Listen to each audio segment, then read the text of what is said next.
Hi, I'm Claire Krieger and I'm a teaching artist with the Speed Art Museum.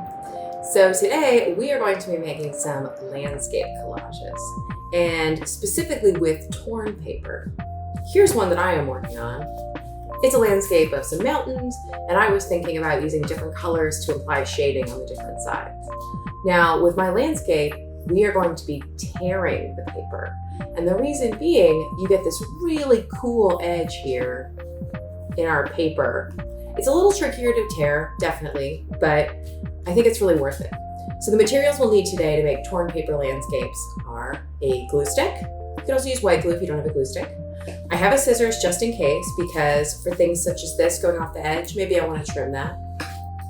You also want to have some scrap paper that you can cut up. So I tend to keep pieces of paper just for this sort of purpose. And then some paper for our landscape collage to go on top of.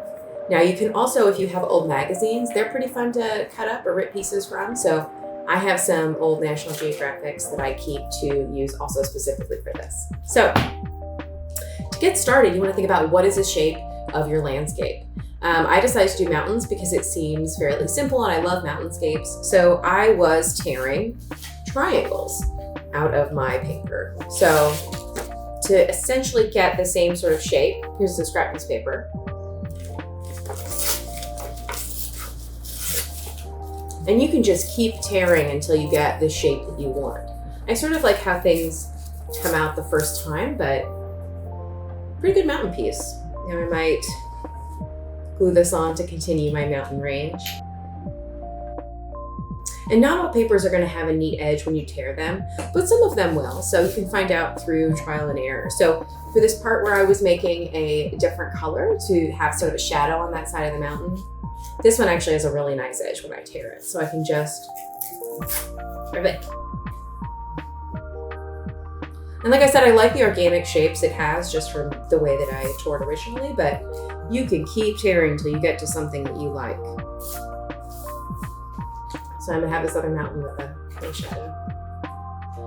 And if you aren't comfortable tearing paper, you can cut it. That's okay.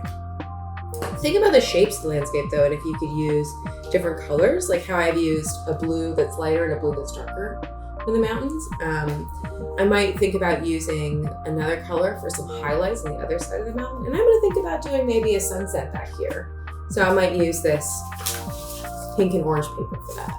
So I hope that you have a wonderful time making a torn paper landscape collage. And thank you for joining me today for this project.